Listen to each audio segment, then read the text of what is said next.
Welcome back to Normies Like Us, the podcast that reminds you it's hip to be square. Today we're talking the squared circle. Can you smell what the normies are cooking?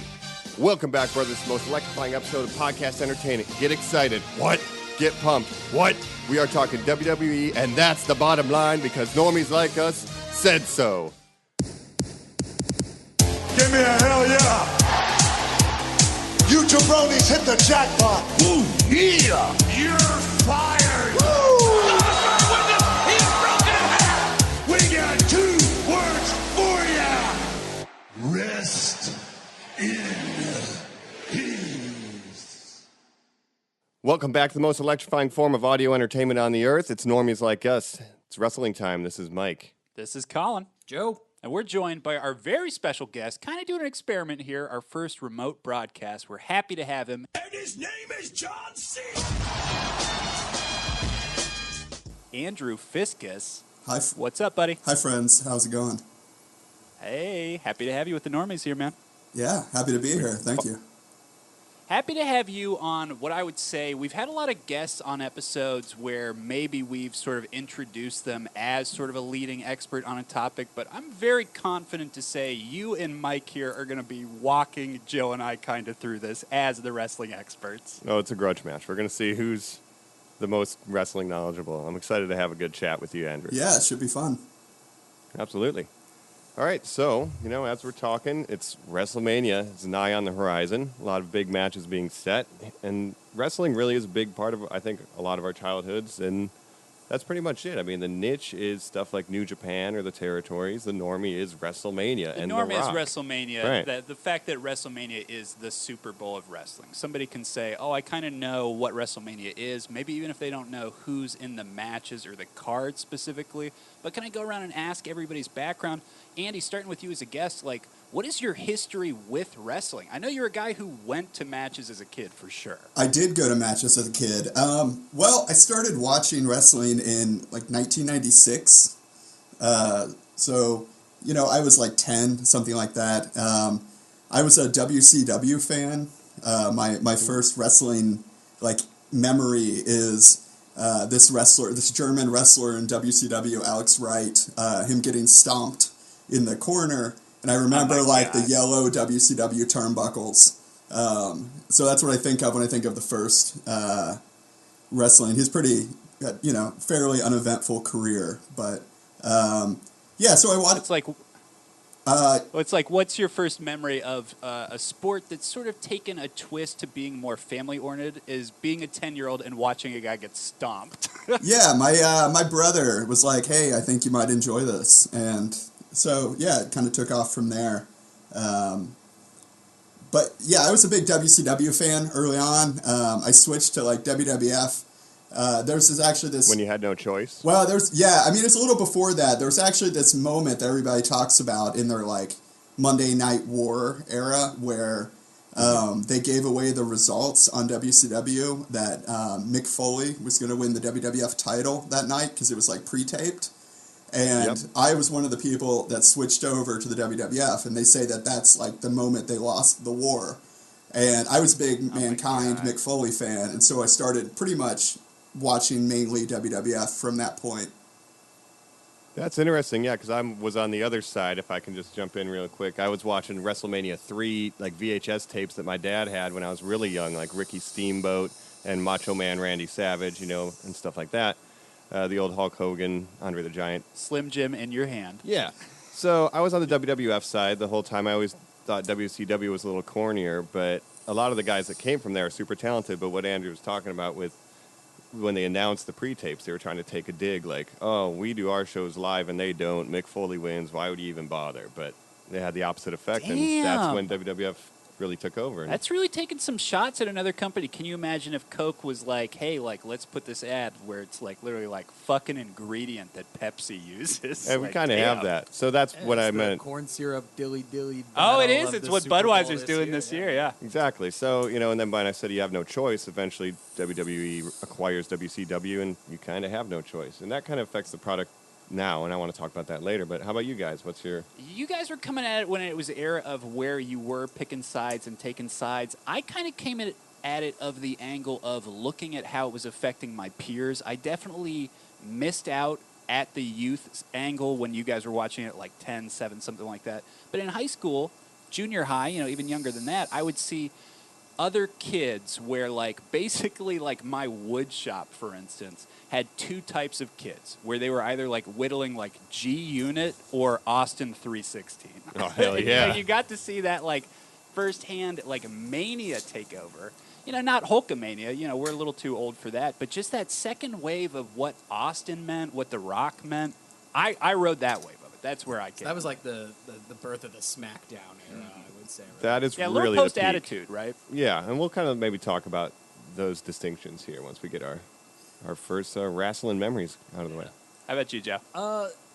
Hardcore fan from, like, I would say 4th grade to 7th grade.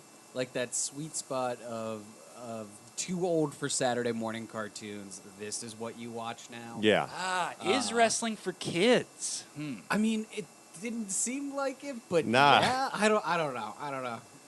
I mean, I was introduced to it as a kid, but definitely that Attitude Era, which is arguably the peak of the business, Because you have The Rock and Stone Cold at the height of their powers, right? Degeneration X. Yeah, there's crotch chopping and brawn panties matches. It definitely wasn't for kids No, back then. hold on. Paddle Stacy matches. Keebler coming out in her panties. That's for kids. Yeah, absolutely. for the whole family. So it definitely has a weird identity.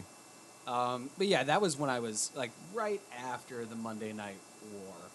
And there was a Nintendo 64 game. I can't remember which one it was, what it was called, but it was named after like one of the events. WCW Nitro, It might have something been like that, one, maybe. Yeah, and that was like the first like, oh, okay, this is fun, and then that's where I really got into it. Yeah, that's interesting that you say that, Joe. Just our personal history as friends. I mean, with you too, Andy. Looking at this episode, I kind of backtracked and said we could come at this strictly from a video game angle. Oh, yeah. What wrestling game as a thing means to us just as drunk, early 20-year-olds, late teenagers. Oh yeah. The thing about doing a wrestling video game episode, we would just spend 3 hours making characters, and then we would forget And to then play. never play. You have to understand, look, I've got to get his sideburns just right. Which of these 3 kicks that I'll never use really captures his identity? Yeah. But, so we're out here. So, another question. Start with Andy. Do you watch any other promotions besides WWE? Because they're the big dog, but there's been a renaissance lately of new wrestling companies to step into the space. Yeah, actually, I started following, I got really into, tape trading when I was young, probably, late middle school, 9th grade, something like that. And so I got really into, all the indie promotions, all the Japanese stuff, and I've always kind of been more interested in that than WWE. I mean, they're certainly, they're, the main show in town, right? They're the big event, but, I think you'd probably agree that often they're not telling the complex, really nuanced stories. They're really mainstreaming it. So yeah, I mean, I certainly don't watch as much wrestling now as I did when I was young. But I always try to keep up. I mean, I was into Ring of Honor when it was very early on. I used to go to their shows. Which was Wow, that's actually legit. Yeah, which was a lot of fun. To this day, the best wrestling match I've ever seen live was CM Punk versus Samoa Joe in a 1-hour draw. Damn. Which was super fun. I mean, and now, I just try to keep up on everything. I'm very interested in what's going to happen with AEW. I think that's really interesting with a billionaire backing them and where that could go. It's actually an interesting time. I think the landscape of the wrestling industry has changed quite a bit. But I don't get to, I don't get to go to shows really anymore. I tend to spend my extra income on other more adult-oriented things. Not that, wrestling isn't for everyone. Yeah, is it for kids or That's what we're going to discover on this podcast. I think That's it's my for thread it. 14-year-olds who don't know what's happening to them. Yeah. and 40-year-olds who never age beyond 14. Yeah. Yeah. Yeah. So sort of like me. But when I was saying earlier that, like, Andy, Mike, that you guys are sort of maybe the niche, Joe and I are maybe the normies on this. Should we put our lower thirds? What are our credentials? Well, yeah, even that, you guys are saying you're watching the international market, which is booming so huge with wrestling right now. I've heard you guys talk about New Japan for years now, and just checking out myself, I'm like, wow, this is a fucking fantastic product. Well, and even Ring of Honor, I mean, in the last couple of years, I've seen it trending on Twitter and on Saturday nights. Well, I think what's really interesting to me is, like, as somebody who was going to these Ring of Honor shows in, 2002, 2003, like, those people that were on top there are all, like, the main talent in WWE. Like, Ricochet's over there now. Like, AJ Styles, Samoa Joe, Daniel Bryan, these are people that I saw wrestle in front of, like, 800 people at Montgomery County Fairgrounds in Dayton, Ohio. And, oh, my God. Geez. You know what I mean? Like, so their entire roster is built off the indie scene, like the vast majority of it. And, it just continues to develop like that with NXT and with all the guys that are top stars there. I mean, they were all Pro Wrestling Guerrilla, Ring of Honor, New Japan guys. So they're certainly noticing that trend in the growth of the indies, and they're trying to pull their talent from there as well. Speaking of the indies, Colin, do you remember... What is it called? I'll tell you right now because it's the only thing I want to talk about too. I'm so Championship excited. Wrestling of From Hollywood, yes. From Hollywood. Big championship wrestling from Hollywood. The greatest fans. thing Joe and I ever discovered while taping Scrubs episodes off local cable access. Nice. At like 2 in the 4, morning. Yeah, I want to say later, 4 in the morning. Seeing commercials afterwards where they say, up next, Championship Wrestling from Hollywood. The Hobo is going to be going up against Johnny Rat Pack. You're like, Big oh, Mac. And shit. Gentleman Jervis. Yeah, losing my mind. Have Some you of the ever heard of this craziest- Reach out to promotion, us. though, Andrew? This Andy, this... Oh, are you kidding? We reached out to Andy immediately when we said, hey, do you know about this? And he was like, oh, yeah, I can tell you a couple of these guys. They're terrible. Yeah, it's not some a people- great promotion, but it's, No, but Joey Ryan got over. he did. Yeah, I mean, he's a SoCal guy, so he's going to be out here doing his thing, and whatever promotion's going to have him. That's why he went to Lucha Underground and stuff like that. It's definitely a funny curiosity. Me and friend of the show, X-Kai, just stumbled on it in much the same way. Ooh. I guess to underline, my experience with wrestling as well, I've been to a Wrestle Kingdom show in Japan. I've been to local baseball field locals in Ohio. I've been to tapings of Lucha Underground. I follow Raw, New Japan mostly. A lot of New Japan and WWE stuff. Wasn't much of a WCW guy. But Mike, can I get a recommendation for the local scene? Would you put Lucha versus, what is it, I believe PCW Gorilla? Is that what it's called? Pro Wrestling Guerrilla, PW Pro Guerrilla. Wrestling Gorilla. I hear that's supposed to be fantastic. What would you recommend, like, local California listeners check out? If you could get to the Lucha shows when they were doing them, that was super great because I got to see Rey Mysterio and Chavo Guerrero, and you're like 2 feet away from them.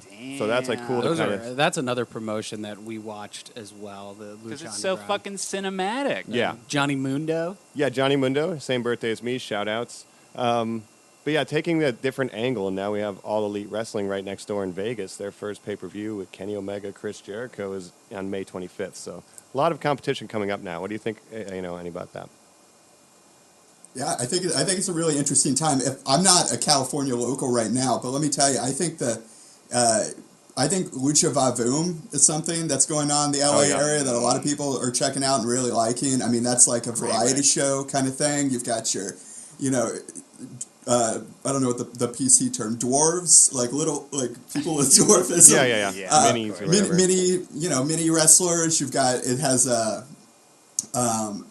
comedians host it. It's like a variety show with the lucha mixed in. So that's pretty interesting. Pro Wrestling Guerrilla has really become like the place where celebrities go, which is very strange. That's what I hear. They're That's just the rec where I hear. Yeah, they're sold out almost immediately the second their tickets go on sale. It's very tough to get. And they're just in this tiny little like event center, tiny little gymnasium. And you have celebrities sitting front and second row. It's a really strange dynamic, but they're really great. They put on some really great shows. That seems a little like purgy to me.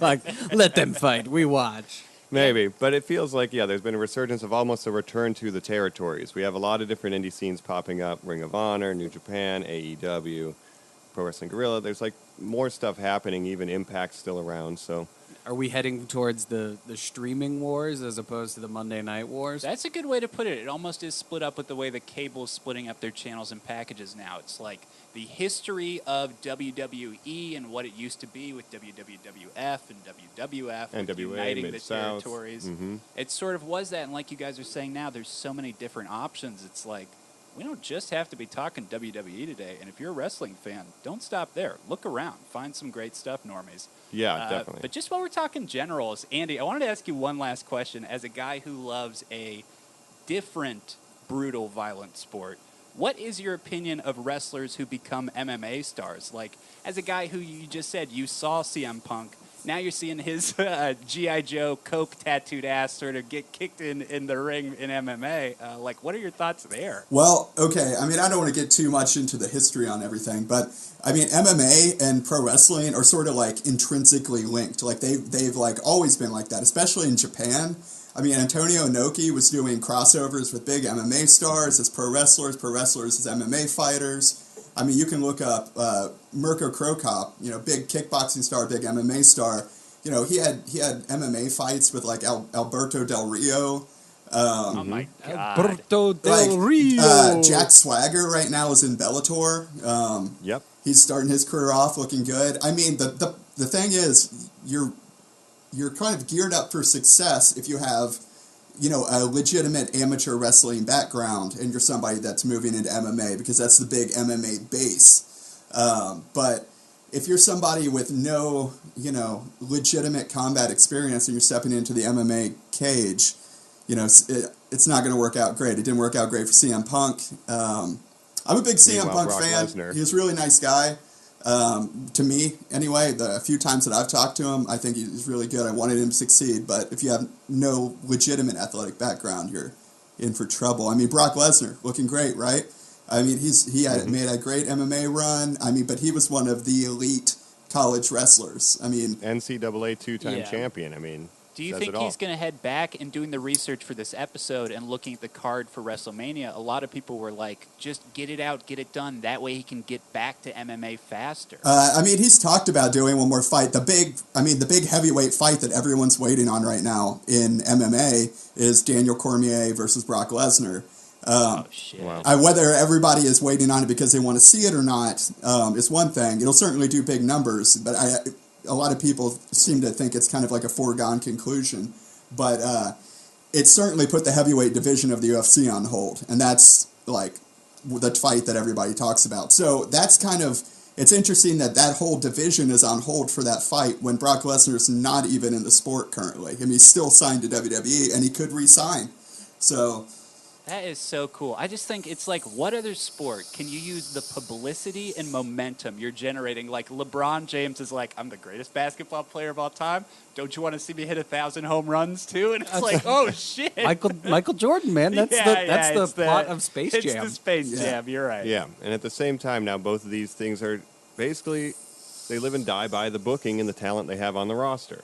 And sometimes that talent can cross over, and I also think we should also get into the booking of this coming up WrestleMania 35. We kind of set up the history. We might do a UFC episode, Normies. Let us know, because there's a lot to talk about on both sides of this. And I want to know, has anybody ever gone from the other side? Has like John Bones Jones Ken Shamrock gone to WWE? Oh, really? Ken Shamrock was in the early UFCs. Oh, cool. Or Ronda Rousey. Oh, I guess. Oh, yeah. Andy, That's true. That's the perfect segue. You guys are right. Let's talk the card coming up. Let's talk WrestleMania.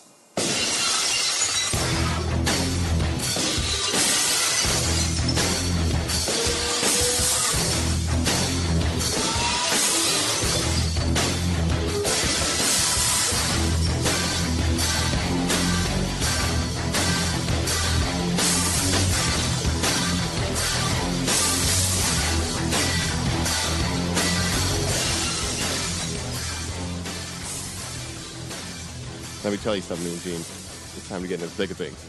Let's get it. R.I.P. Mean Gene. Well, I wasn't Mean Gene, but anyway.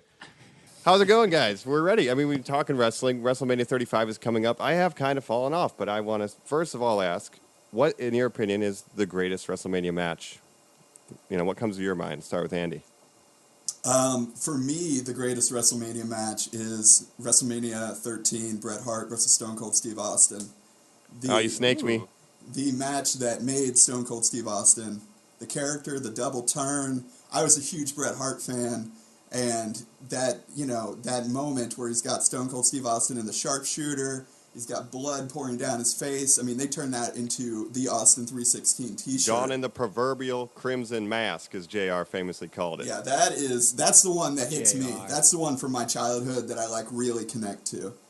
Damn, we've done a lot of tape rewatch of selects. I don't know if I remember that one off the top of my head, guys. And for the normies who don't know, a double turn is a term when both characters switch alignments through the course from the start to the end of the match. So Bret Hart is a babyface, Stone Cold is a heel, and a babyface is a good guy. And through the match and just telling the story in the ring, they accomplish Stone Cold becoming the biggest hero babyface in the company, and Bret Hart is the most hated heel. It's incredibly difficult to do, and it's like a work of art. Yeah, I mean, you're talking about how a narrative flow is expressed through what people can sort of sum up as fake. You know, I get very turned off by someone. I mean, I'll just tell you guys, flat out, wrestling, is the only thing I think I've never been able to get anyone else into.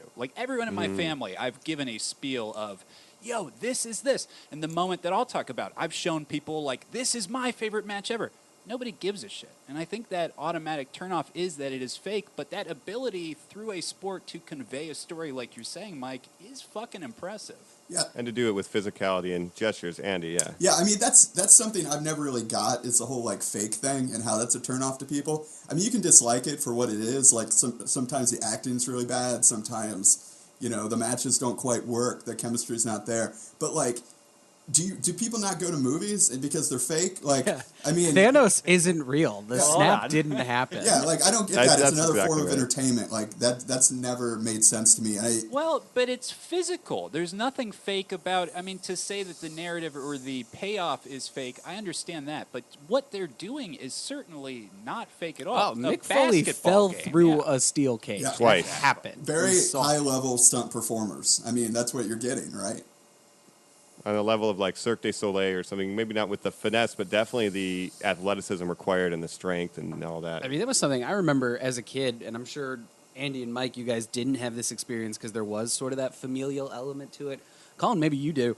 I remember birthday parties begging to get the pay-per-view and just being like, I know it's $35, but come on, here are all the matches I want to see. They don't care. They don't know who any of those people are. They just understand I want to watch violence until 1 a.m. Yeah. Yeah, I wasn't even really big into wrestling, and I still begged for the Macho Man, My Buddy dolls that you could just do moves on. Yeah. There was why? a SummerSlam when I was 12 that I was come on, please, please. And it was the only one they actually let me get. Well, since I got my answer snaked, I'm going to go ahead and say my backup favorite match would be the Intercontinental title ladder match, Razor Ramon, Shawn Michaels, WrestleMania 10, I believe. Great match. Yeah. Razor Ramon, he's a bad dude. Hey, yo, it's me, the bad guy. The bad guy. Hey, yo, bad guys. Hey, yo, bad boys. How about you guys? Colin, Joe, any favorite matches? Not even WrestleMania, but just favorite matches that stick Joe out. just alluded to it if we're just talking favorite matches, and the one that I have shown to people is the Mick Foley Undertaker Hell in a Cell. And I have said, Legendary. okay, you keep saying this is fake. Madison Square Garden. That man is, 20, 30 feet in the air, and he is falling off of pure steel onto concrete. It's a breakaway table, but it's a fucking hard table. And then thumbnails underneath it. Yeah. I mean, that was just He's covered everything in that could have been staples, crazy. He's covered in everything. His He is tooth ended bleeding up at out. his nose.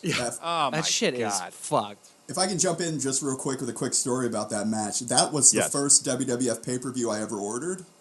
Wow. And we actually had a problem with the feed or whatever, so we had to keep calling the cable company. Didn't get the entire show. It was just dead screen up until that match, Right. so we ended up getting it for free. But Okay. up until then, I had only ordered one WCW pay-per-view, which was a Road Wild show. It wasn't a great show, but it was outdoors, so that's cool. I have a bias towards Nice. outdoor matches. But Was DDP in the main card? yeah, he was there. You could do a whole episode about DDP. Oh, my God. Yeah, Just about the yoga. But just the history that was in that match, there's a lot going on. Mick Foley, if we're just talking about favorite wrestlers, I grew up really loving Shawn Michaels. I was a sexy boy. Ooh, I'm not your boy toy. But The Heartbreak Kid, man. growing up, you look at Mick Foley as this like cornerstone or rock solid entity in this thing that could maybe get a little dark or a little twisted, and yet he doesn't. And he's like a light to me. So I follow him and I gravitate towards him. And watching him in that match die, basically, and repeat his own personal history. He talks about being in the audience watching Jimmy Snuka, dive off the top of the ring. And he wants to imitate that. Well, hey, I'm very pro Superfly. You know that, Andy? Can't say that out loud. But, it pays off on levels beyond what you're physically seeing. Yeah. Like, the niche to Normie of wrestling is if you want to follow the soap opera storylines, if you want to fall in love with these characters, the rivalries, like what it actually means, you can get all that. But if you just want to watch people almost kill each other, you can fucking enjoy that too, like Gladiators. Oh, yeah. It's like white trash Broadway, and I love it. And that's a good segue to my favorite WrestleMania match as a kid. I got two I want to talk about. First, as a kid, triple threat, tables, ladders, and chairs. The Hardy Boys, the Dudley Boys, Edge and Christian. Oh, yes. I think it was like 2000, 2001 maybe. Like WrestleMania 2000, yeah. Yeah, probably the match. greatest tag match that's ever happened in the history of wrestling. When it was just like, what do you want? You want tables? You want ladders? You want chairs? We got it all. You want and boys on boys on boys? there was 6 boys going at it. Yeah. And as a kid, like that's what I was all about. Like the fucking high risk, the swanton bombs, the 3Ds. Yeah, that's when they get into this state of so much escalation at that time, where everything had to be bigger and bigger, to where you're stacking ladders on top of tables that are on top of ladders. And then just straight up, instead of winning the match, I'm just going to swanton bomb off the top. For the stunt. For the stunt, yeah. Like, you could have won the match, Jeff Hardy. It wasn't about that. It was about putting on the best show. Yeah. And that's what I like. Yeah, Can I point out something? What's really crazy to me is that, that was that's like 19 years ago. Jeff Hardy is still out there doing swanton bombs, still doing crazy spots. Like, how is his body taking that? That's wild. But it sets a high bar for sure. You're totally right. I was watching the last pay-per-view before this WrestleMania to prepare, Fastlane, and I was just sort of laughing to myself thinking, if you grew up watching wrestling and dipped out, it's a perfect way to get back in now because, I used to only like Shane O'Mac, diving off of steel cages. The Titantron. Okay, well, there's that old man out there. Oh, Kurt Angle's about to do his last match ever. It's like these guys are still around. Kicking. Yeah, Randy Orton's in a high-profile match. He's still around. Batista is desperate to get out of Hollywood and come back to the ring. Why? Who knows? Because of shit that happened in 2000 with him and Ric Flair and Hunter Hearst Helmsley. Yeah. But that's a good segue to bring it back to what brought me back to wrestling, which was in college, staying up until 4 in the morning because we had to wait until WrestleMania was over to find a stream of it recorded. And then throwing a 4 a.m. viewing party where we ate pancakes in our pajamas and watched I think it was 2009 was the first year we did it. Yes. Oh, geez. And it was Undertaker, Shawn Michaels, loser retires match. Yep, That was another one where, like, the match went on forever, but I just remember thinking, like, wow, I'm 12 years old again, only I'm drunk as shit. It's 4 in the morning, and I'm hanging out with all my college and the buddies. stakes are never more real. This guy I used to love as a kid might retire.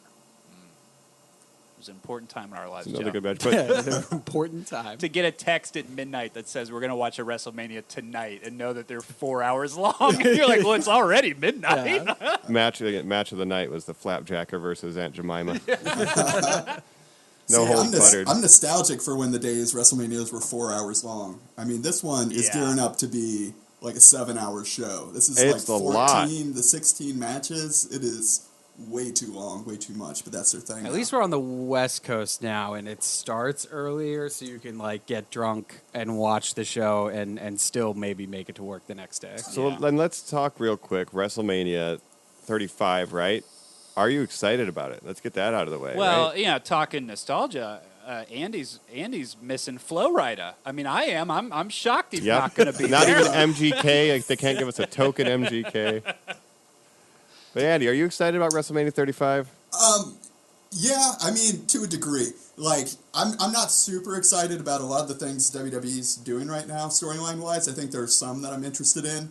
But I'm excited for the pageantry. I mean, I gotta be honest, like, the past couple WrestleManias have not been, like, my cup of tea when it comes to I would agree viewing. with you. And with the past couple, like I'm saying, Flo Rida has been like the entertainment for it. It's truly been in New Orleans each time. Like, are you excited to at least see like a new place and some fresh blood there? Yeah, well, I'm excited about that. I'm excited. There's some characters I'm excited about. I think Daniel Bryan's doing great things right now. And, you know, the big moment in his career was like WrestleMania 30, like winning the title. The Yes Movement wins. Like, it's this whole thing, like, underdog story going against the power. Now he's in a total devil vegan. He's in a total inversion of that character where he's like the authority's chosen one. He's calling other people like a B+ player.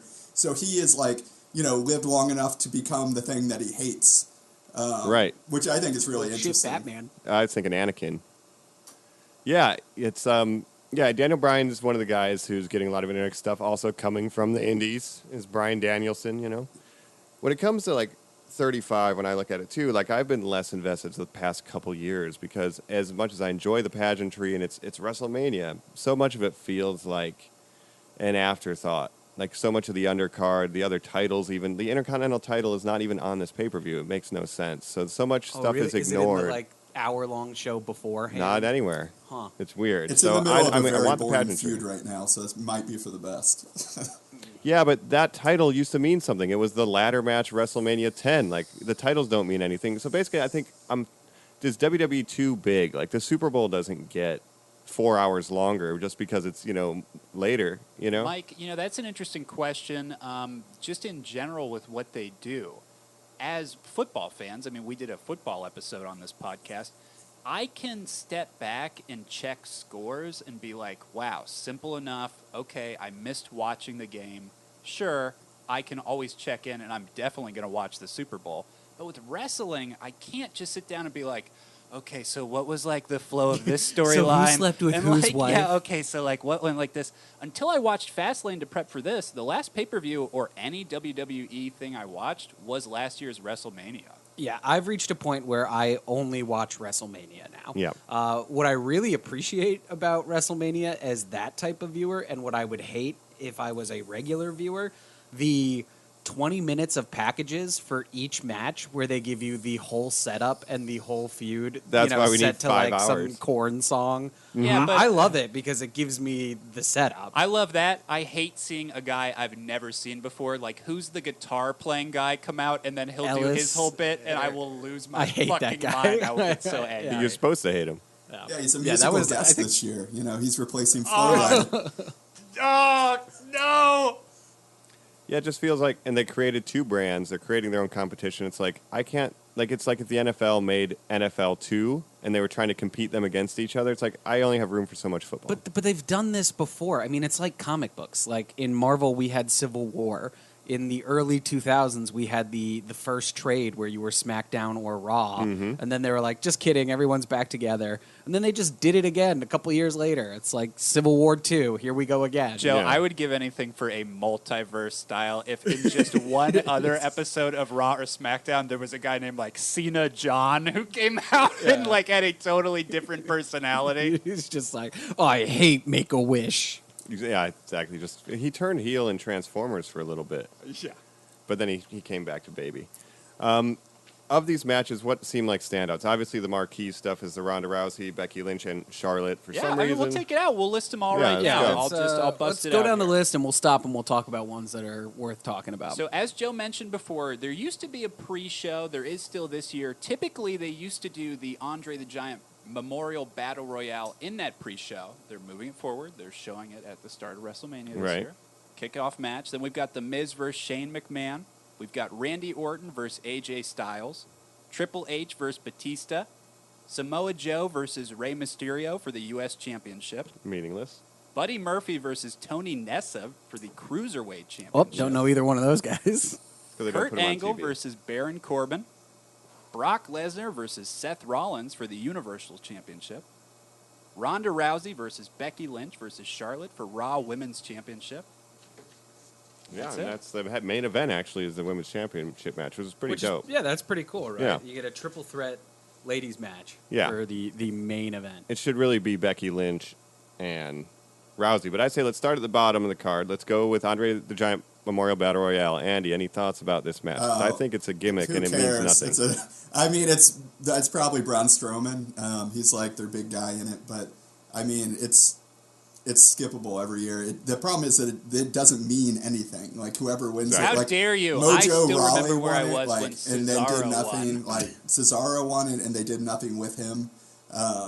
I mean, it's fairly meaningless, but it's just to get people on a show. Get people a payday. So I'm for that. Everybody's, I think, True. for people making money, right? It used to be the Money in the Bank match, right? And then Money in the Bank became its own pay-per-view. Is that right? They've had varying things, you know. Okay. Money in the Bank was its own, like, you know. Because I remember Money in the Bank used to just be a match. And then at some point they were like, well, we'll just make that an event. Yeah, that's Yeah, the same thing they've done with like Hell in a Cell. That's its own event, and Yeah, which it's I was a think match like type in that. waters down the whole thing because I'm a big believer that a stipulation match should come when the story dictates it, not when like a month comes up in the year.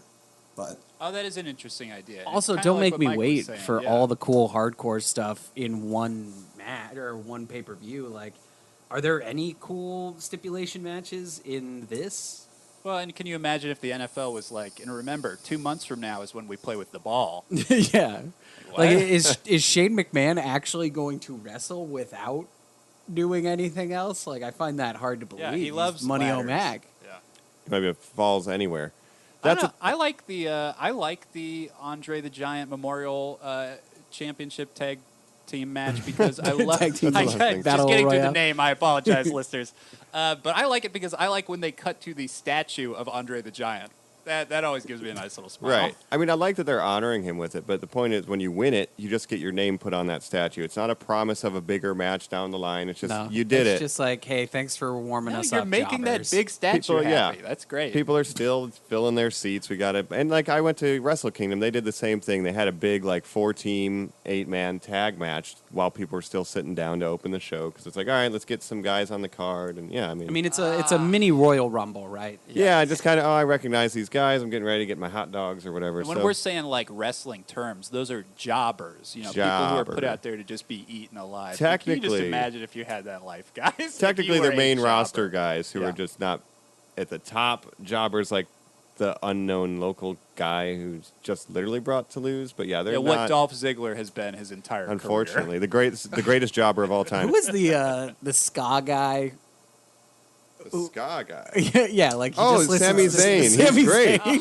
I love What a Sammy. fact Andy, do to you like zero Sami in Zayn? on I Sami love Sami Zayn. Zayn. I'm a big Sami Zayn fan. So what's You're happening with him right serious? now? I Years. loved his bit where it was just like, I got kids, come on, everybody. Well, because then his best friend like talked shit about his kids to him, and that's why they were fighting. That's rough. Yeah. But yeah, Sami Zayn's good. But anyway, that's the Andre Battle Royale. Whoever wins it, maybe Braun Strowman, he's big, but it also doesn't matter who's going to win it because when you win it, it doesn't matter. If you smell what the Rock is cooking. The Rock says, the Rock says.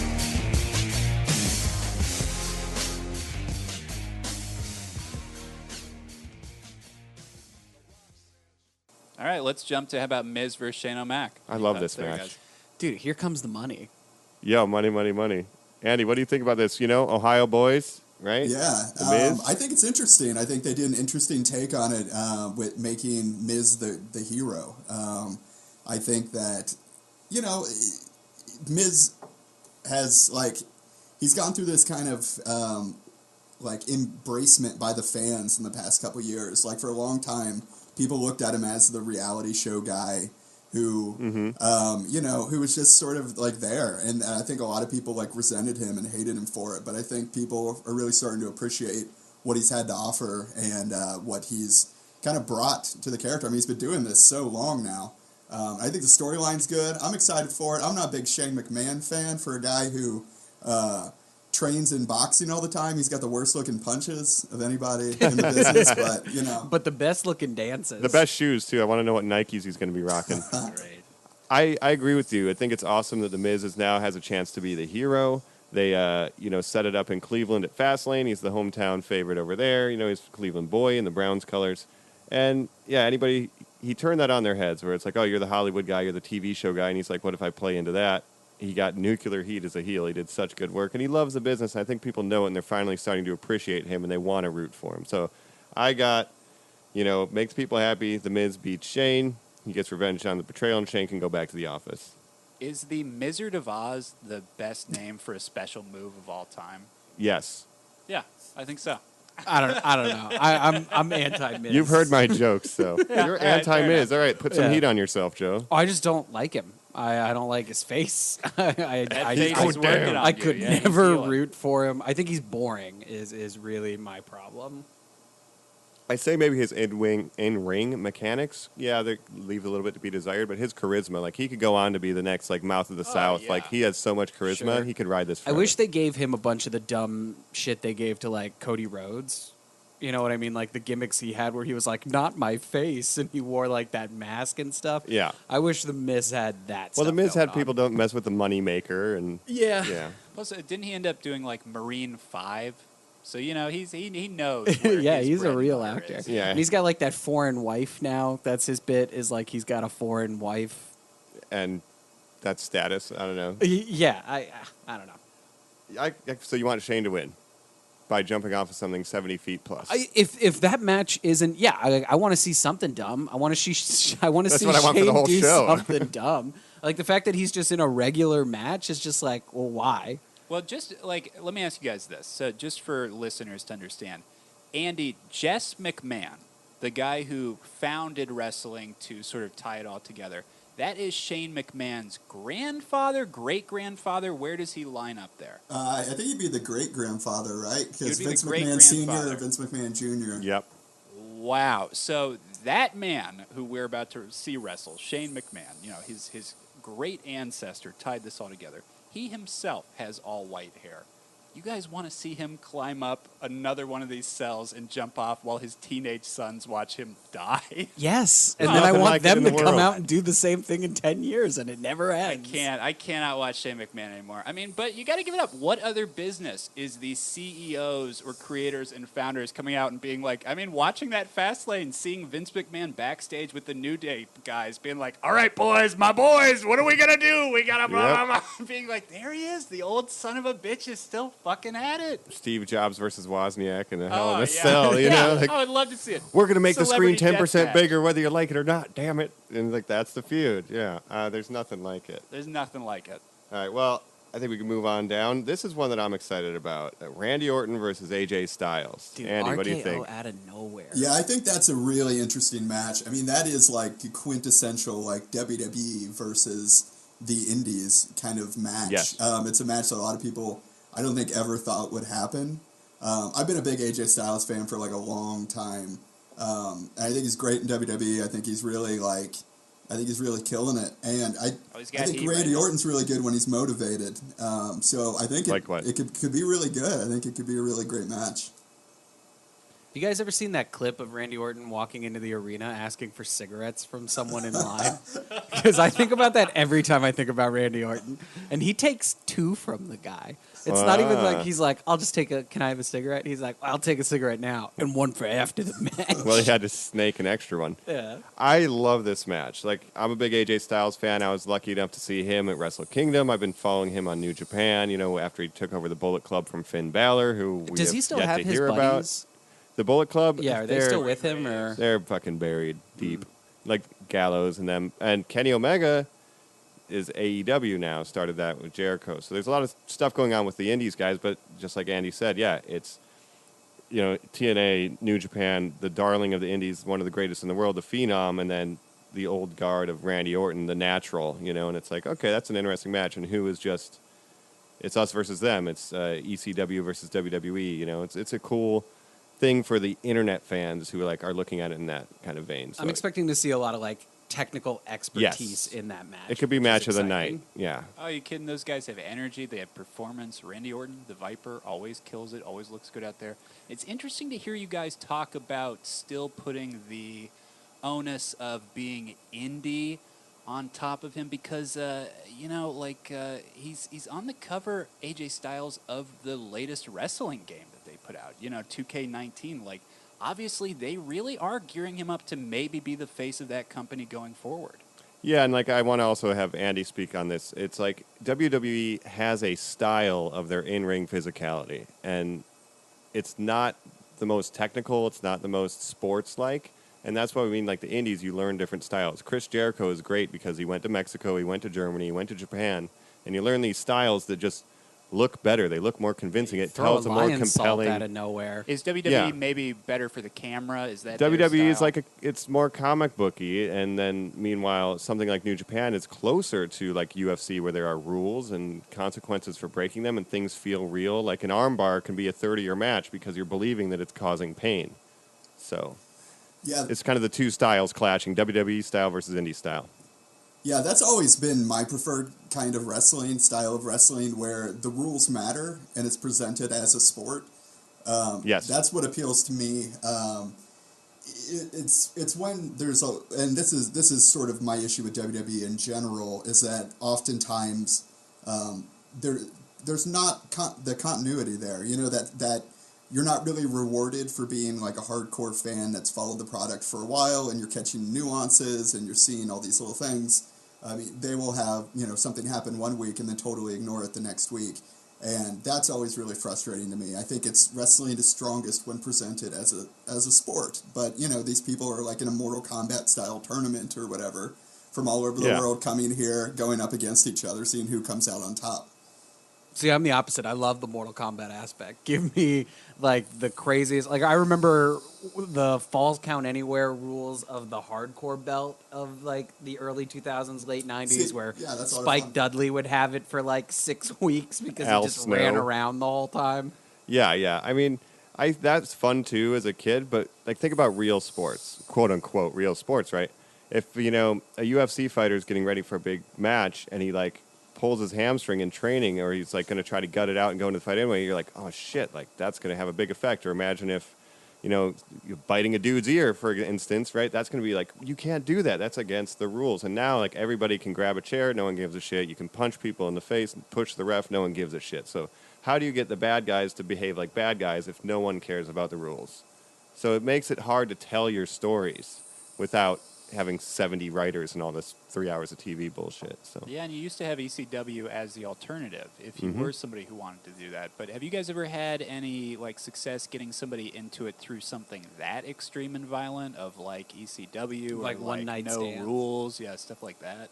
No, I think for me those have always been, that's sort of like once you're in it, that's more of like the hardcore following. I think it's really hard to get somebody in at that being like sort of the ground level, you know what I mean? Like there's a lot you have to accept, and then all of a sudden people are going through glass and like landing on barbed wire. It seems a little you have to already like rock before you can listen to death metal. You can't just show somebody death metal and be like, yeah, dude, check it out. Dean Ambrose came from those like barbed wire matches and stuff. He's like a hardcore dude, so it's like everybody has these weird backgrounds. He wears jeans. Yeah, hey, he's new Roddy Piper. Sorry, or Ronda we'll Rousey. be watching literally The Wrestler, and Andy will say that guy's name is Necro Zombie, and I'll be like, that guy's a wrestler. That guy doesn't Remember, look like he R-Truth could beat my is in that dad. movie. Yeah, or R-Truth. Yeah, so What's up? So this, this match is just representing those two things. The WWE style, the internet, everyone has a favorite. I'm curious to see what's going to win, man. I'm hoping RKO out of nowhere, Randy Orton. Yeah, RKO always out of I like nowhere. AJ Styles. If either guys that come out, like you guys are saying, going to be a fucking great match. Yeah. I want a long match out of that one. This is what will carry. This will make the wrestling fans, like the technical wrestling fans, happy. Yeah. And then there's one more we'll talk about as well. Well, how about this next one? How about Triple H versus Batista? I'm kind of a little more into the fact that Batista seems so riled up like a bull that he is losing his mind outside of the ring, like picking fights with Stephen Amell, arrows, like Give cracking me what I jokes want on Twitter. Yeah, it's like, okay, you are ready for that match, Batista. I found an edit on Reddit that was Nice. the Reddit "Give edit. me what I want" promo. But every time someone said the word "want," it just sped up by 10%. So So it funny. ends, and it's just like Batista, like, "Give me what I want, give me what I want, what I want, what I want." It's so funny. I love his nose ring. Andy, thoughts on this match? Triple H Batista callback from Evolution. Yeah, I mean, I think like if you look at like their overall story, I think it's kind of a cool match. I mean, this is the match that Batista has wanted for years to end his pro wrestling career. He's always wanted to face Triple H again at WrestleMania to end their story. I think the build for it has not been very good. That "Give Me What I Want" promo was not very good. As good of an actor as Batista is, he cannot cut a promo. Well, I think he used to be able to. I want to see that come out of him again. I think he used to be really good on the mic.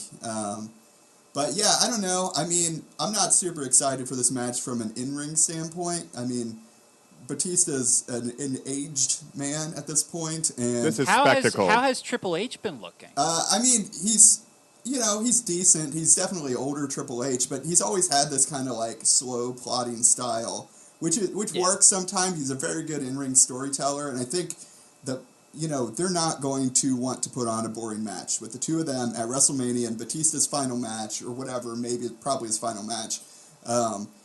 Triple H always wants his match to be important, so you got to think they've got something interesting up their sleeve. I don't know if it's one of those that I get really excited for. See, you say something interesting up their sleeve. With me, the thing they've been just blowing with Triple H lately is they put all the effort into how he's going to enter the ring. It's like, okay, like he's going to ride in on a motorcycle in a crown what with solid babes. gold. Yeah, If he doesn't face come out mask as is he gonna Thanos wear? this year, what are they doing, right? Oh, hell yes. Dude, for sure he will have With, a like, gauntlet in. Chris- That's a great guess. Chris Pratt is just going to jump in and low blow Triple H for the win. Well, he's going to have him in a submission, then Chris Pratt's going to be too angry and punch him in the face and throw the match for him. Can Triple H's body take a Batista bomb? Oh, Like that's can Batista pick up Triple H? yes. Oh yeah, 100%. I mean, and Triple H is still wrestling occasionally. You know what I mean? He's doing the Yeah. controversial They're Saudi so Arabia old. shows. This is the spectacle. Yeah, that's right. Yeah, not walking out of those Triple H. The Jesus 6 a.m. Christ. broadcast. This is the type of match that Jim Ross would help get over because he could just sell the physicality. Yeah. Going to war. These men throwing the rule the book out the cerebral window. You guys are right. assassin. It will be very slow, very plotting. And if you had somebody who could be in the background, like the blow he just did almost killed all of us here Look in at the him ring. plotting. You'd be like, yeah, Yeah, of I mean, course, he's yes. like how old is Triple H? 60? No. I mean, Maybe the guy's 50. 1,000. Yeah, he's in his 50s. But the no holds barred thing does open them up because neither of them can go the way that Orton and Styles could. So you give them tools, weapons to spice things up. Like, it makes sense. So, it's the they'll walk out spectacle. there. Where's of your two legends. sledgehammer, Hunter? This is how you're getting your crossover audience in. The people who know Dave Bautista and Guardians but don't know wrestling. That's what this is. Which I think is funny because there are going to be kids who are watching that, and their dad or mom is going to be like, that's Drax the Destroyer, and they're going to be like, yeah, I know. Did you know he used to wrestle? What? That's so cool. And then you go back. So that's cool, and that's what it will accomplish. It'll be spectacle. So I don't care who wins. I don't care who wins. It's probably going to be terrible, but that's the reason I'm watching this year. I think it'll be really close, and they'll hate each other, and then by the end they love each other, and they'll give a hug. Yeah. I mean, honestly, I hope it's Batista will good. win. Like, I want it to be a fun match. I want, For Dave, I want it to. Batista's been asking for this match for years. Like, he has to have some kind of plan for it, and hopefully, it's what he wants. Because when he came back before, he came back right in the middle of, like, the Daniel Bryan, like, run, and they wanted him to be the guy, but the crowd wanted Daniel Bryan. And it was just, they shit on Batista, and it was just a whole thing. It was not, like, a great way for somebody who's been doing wrestling for so many years, like, to wrap up their careers, the crowd, like, not giving a shit about you. Not because you're a bad guy, but because they want somebody else. You know what I mean? Yeah, just bad timing for him, because famously that night he beat Randy Orton and Batista 2v1 and then had to beat Triple H. So he literally had to take down all of Evolution in a gauntlet of boss battles. I just really want to see a Batista bomb. Oh, you'll You see love him. Batista. You love that finish. Oh, that finisher was one of my, it was like a faster, more intense last ride. So I'll call it, we will have a Spanish announce table until this match. Then it will be gone. There will be a sledgehammer. Ay, Dios mío. Do you think are Shawn Michaels and Triple H friends again? Where's their relationship? Is he going to come out for a super kick? Yeah, I saw some kayfabe jokes that maybe Shawn Michaels will show up, but He could. no, I don't think so. Shawn Michaels came back for the Saudi Arabia show. You know, he ended that retirement. But I think that come was out to for one soften match. that blow. Oh, I think it was what are a we payday. doing It is here? a big payday to do those shows. that's true too. Called it a favor. All right, well, I think we've talked Triple H and Drax the Destroyer, which that's what it should have been. Yeah. I like Andy's pitch. He's got to come out as Thanos. And then Drax just comes out of a time portal, and he just kayfabes it as Drax the whole promos. That would be a good last match. I would like if he wasn't green, but if Dave just painted all his normal tattoos red, I think it would be that'd be badass, cool, yeah. True. And had 2 knives. It's and no Bradley hard. Cooper and Sean Gunn. Yes, like all of them with him. You're the real Rocket. Yeah. So going down the list here, we have Samoa Joe and Rey Mysterio for the U.S. Championship. Andy. I mean, like you've said before, like the titles are pretty meaningless. I'm just a big Samoa Joe fan. I've been a big Samoa Joe fan for years. I recently found a photo of me from like 2001 in high school, like hanging out with Samoa Joe and my girlfriend at the time at this like Ring of Honor show. I think he's one of the best guys on the roster. I think he's the best promo guy they have on their roster currently. Damn. So I want to see him get featured. Rey Mysterio's looking amazing. I mean, he is looking as good recently as he did like in like WCW, like in 1996. Wow. I mean, his in-ring performance is like miles ahead of what it was when he was with WWE previously. He went back to the Indies. Yeah, when he had like knee surgeries and got some stem cell stuff done. Oh my god! And like What? his problem for years is that his knees were so banged up. That's why he wore the baggy pants and had like 2 big knee braces on. But he is looking sharp. He's looking good. And they've been teasing in the storyline. This past week they teased that Rey Mysterio's son Dominic, who was a big feature in a storyline years and years ago with Eddie Guerrero over the custody for Dominic. Dominic's going to be sitting front row, so I got to think there's going to be some interaction. Samoa Joe's going to maybe choke out his son. Oh, jeez. I don't know. It's interesting to me because You're going to get what you want, Joe. I really like these guys in ring, and I don't know. I'm excited for it, even though the U.S. title doesn't really mean anything. I just like those 2 guys as well. I'm on the exact same page as you. Booyaka booyaka. 619. And whoever wins, at least they're going to get featured pretty heavily. They'll ride out having that championship and do a couple other bouts and stuff. So Hopefully, Samoa Joe's. The curse with the U.S. title is that once you win it, you're usually not on television ever again until you lose it. Shinsuke Nakamura. Yeah. Where is he? Oh yeah, what happened to him? He won the U.S. title, and his contract is going to be up. So there's rumors maybe AEW or go back to New Japan because he would just come back and be a god. Yeah, you also got to think about Probably Nakamura won the Royal Rumble last year, and he is not even in a storyline enough to. I mean, he'll probably be in the Andre the Giant Memorial Battle Royal this year. Like, where's that? What does that mean for his career? You The know? mighty have fallen. One of the greatest in the entire world, the king of strong style, New Japan. Like, he was one of my favorite people on earth, and I was like so worried that WWE would do exactly what they did.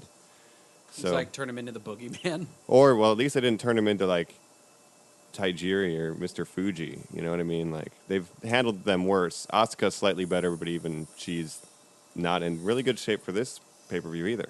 Tajiri, just because you brought it up, Mike, in doing the notes for this episode, I sent you guys a YouTube clip Is this of Val Tajiri. Venus? Yeah, Val Venus. Well, I pulled a couple of characters that, growing up that we were kids where, like, just watching wrestling, I would be like, this is like, oh my God, how is this like real? Like Papa Shango using voodoo or Tajiri shooting poison mist. Like I remember his finisher, just him spitting acid at people and you have to pretend that you're blind. That is insane. How is that legal? How is that legal? I mean, boogeyman. Yeah, He ate Boogeyman's bugs. completely insane. Gold dust. Well, I love Gold but Dust. Gold Dust, hold on. Let me put on my woke Wig. hat here and my wig real quick and say that the interesting thing about Gold Dust or just parts of the WWE, I'll even say for the Hardy Boys, for you, Joe, is that it gets you interested in things that you just like didn't know you were open to. Like I loved Gold Dust as a kid, and that's a cross-dresser, and you're like, okay, I was okay with it. And Joe, you don't like trashy weirdos with neon green hair, but you love the Hardy Boys. I guess that's true. Yeah, I mean, like it's an trashy interesting weirdos. way how it can get you behind things with the personality and the performance that Yep. you never thought you'd like before. Yeah, I mean, it's certainly a different time. I mean, I in didn't the- start going to raves or anything. Yeah, I mean, Good. Goldust was a, he was certainly a bad guy for those reasons in the, in the 90s. Yeah, It was a different but time. not the little Colin. But he got himself over, too. I think eventually came around. Yeah. Cody Rhodes' older brother, son of Dusty Rhodes, rest in peace. R.I.P.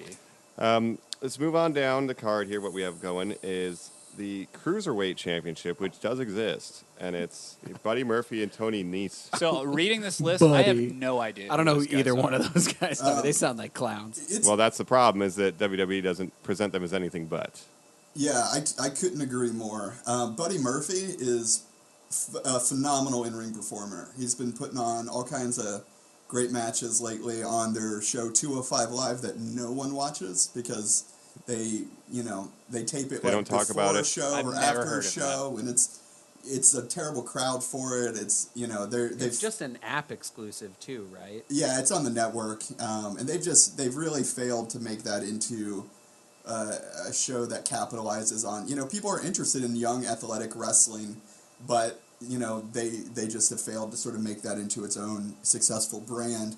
Now Buddy Murphy's really good. Tony Nese, I could kind of take or leave. I think he's pretty generic, but this will probably I would imagine that's going to be on the pre-show. Yeah. It'll be a match where the arena's mostly empty, and I'm sure they'll do a great job. But yeah, They didn't buy tickets for these guys. No one bought a ticket to WrestleMania. For Buddy. You know what I mean? Like, yeah, you like them, but you're buying the ticket for the Batista, Triple H, Ronda Rousey, and it's a bummer because they're like, yeah, Buddy Murphy more so, but they're this is the technical wrestling that like hardcore fans, because back in the day, an armbar would be a big deal, and like they would sell it, and that you could work a whole match around him wearing an arm down and then tapping him out. Now there's like 15 finishers in the first 5 minutes. It's like too fast. So if you appreciate that more technical style, they're doing a lot more lucha, like a little bit more high athleticism, but it still has a psychology and a rhythm that you can get into. So it'll be good technically, but no one's going to care. yeah, and I'm gotta not even see sure that this is 10. one that caters towards like the hardcore audience, which is kind of what you would expect from a Cruiserweight Championship match. I mean, like a couple years back, they had Neville going up against Austin Aries, and to me, that's much Yeah. more for like the internet fan. Like I don't.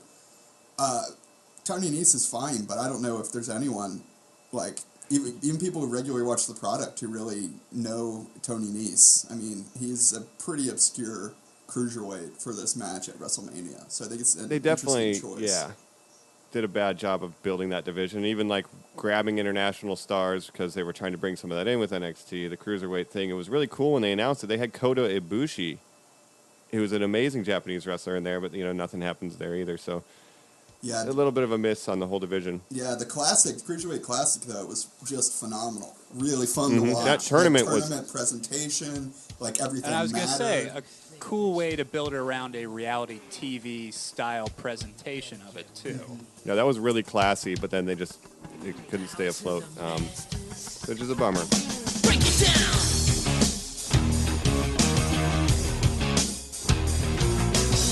Degenerate into something fool. We just got tired of doing what you told us to do. That's a break, boy.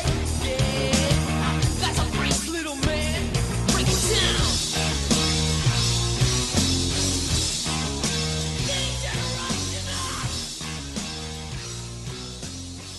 Next, we're going to talk a retirement match.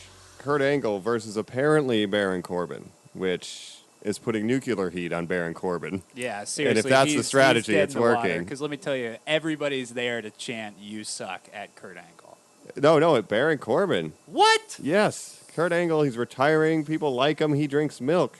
Yeah, but they say you suck as in like Yeah, a they term love of him. They endearment. love now. him. Well, they'll probably chant that you suck to Yeah. his opponent You as a suck. mind game. Andy, what do you think about this? Yeah, I think this is a swerve, if I'm being honest. I think that this is going to be where John Cena fits in. I think that makes sense. John Cena had his What? first main roster match against Kurt Angle.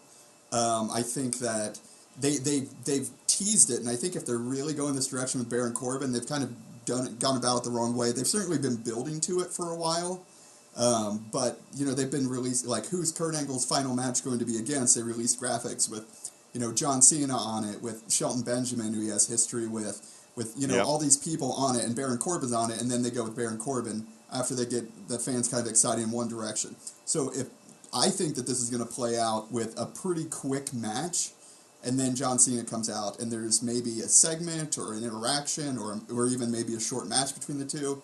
I mean, the problem is that Kurt Angle, I love Kurt Angle, loved him for years, but he is not the same Kurt Angle anymore in the ring. He's stiff, he's just not. You can't quite turn your there. neck. Yeah, I mean, the guy's had injuries. He's had. Yeah, because the Olympic medal is weighing it down, guys. He is a hero to this country, and I will only see him respected.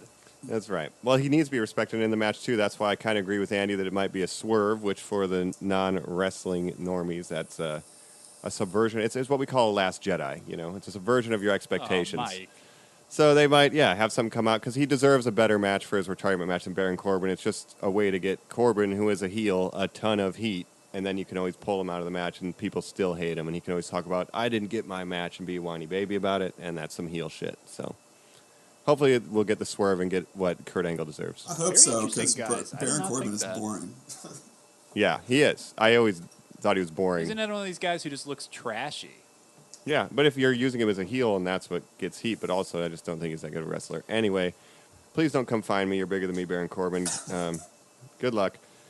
Kurt Angle, we love you. He's a Hall of Famer, for God's sake. He's already in the Hall of Fame. Give him the match he deserves and the match that we deserve. Moving on. This is a big one. Sort of, depending. I don't know. Brock Lesnar, Seth Rollins, championship, Universal Championship. We got Brock coming back for the big paycheck. Seth Rollins, remaining member of the Shield. Obviously, Roman Reigns went through some medical issues this year, to say the least. Thank God he's recovering. But Seth Rollins kind of had to step into that spot. I like Seth better. I always have. Andy? Yeah, I like Seth. I think that hopefully this is the one where they do the big title switch. And they've kind of, they've done in the past, though, where they built to what seems like a clear Roman Reigns title win over Brock Lesnar at WrestleMania and not gone with it. I think that this is the time to do it. I think that, especially if Brock is leaving, it's the time to do it. I think even if he's not, they have to do something where they refresh that title picture on Raw, because it is not, it's not the most exciting thing in the world with Brock Lesnar rarely there. Yeah, I mean, should we mention that it does have issues when your superstar status grows too high for you to maintain showing up every week? And we see that with commitment issues with Brock Lesnar, or people where, although John Cena would defend himself saying, I put, my sweat and tears in this company. Yeah, but you are off shooting blockers sometimes and you aren't here. So, yeah, I would hope. I was just so fucking impressed by the final match of S.H.I.E.L.D. and sort of the dignity that's been going around with these guys lately. I'm very for him. So go Seth Rollins. I'm for him, but also he's a little baby boy compared to Brock, and they build Brock up of he's just gonna come out, hit 6 fucking F5s, 30 German suplexes, and the match will be 10 minutes long, and that's it. Now Seth will find a way. He's the first ever NXT champion, by the way. Fun fact. So. Yeah, I mean, I just hope it's. I'm sick of the Brock Lesnar shows up for his one match at WrestleMania. It's 2 minutes long, and that's it. Do you feel good ever watching him wrestle? Because to me, all I think about is him killing Undertaker, destroying that. And John Cena, man. he just, just threw him around the ring. Stop. Yeah. But that's in your mind. They did build him as a destroyer and a world eater, and I think that's what they need to do now is get Seth. Seth can work. He can make, big guys look good. He's done stuff with Braun Strowman. I mean, he could do it. He could make this be a real match and sell the pain and really do the underdog thing. I hope so. I really hope it's not a one and done type thing. I want Seth with the win, but he's going to get beat down. He's going to have to earn it. Yeah, I mean, even if he loses, I just want a match that's not, 2 minutes long, where he just comes out, hits his moves, goes back, collects his paycheck, and then talks about how he's going to go back to MMA. Seth can carry it, and then Brock will throw him on the ground, and he can lay down for 3 minutes till Brock catches his breath. Yeah, because he's like a fucking great white who's just Paul Heyman in the background. Sleepy. He's eating him alive. Good God Almighty, that man has a family. Should we move on to the main event of WrestleMania? Let's do it. Actually, quickly. Should we talk about the other Daniel WWE Bryan Championship match that hasn't? Yes, been quite because that got announced? announced Yeah, before we made the list. So or That was after. just speculative at that point. Yes. So. I think we definitely need to touch that because that's another contender for match of the night. You want to bring us up to speed? Okay, so basically the match is going to be Daniel Bryan versus Kofi Kingston, which has a kind of a very organic build, so it's kind of nice. I think they've done good things with it. Basically, during the Elimination Chamber, right before that, Mustafa Ali was supposed to be in it, and he ended up getting injured, so he wasn't able to compete. And so Kofi Kingston was put in, and the crowd really organically got behind Kofi Kingston for being an 11-year veteran in WWE and sort of never getting his due. And it's very much like an inversion of Daniel Bryan's hero story. Like I was saying, it is Daniel Bryan's the bad guy. He's the guy who the corporate people are behind, and he's saying that Kofi's not good enough to challenge for the title, and he hasn't earned it. You know, all these things that were said to him during his big title chase when he was this hero.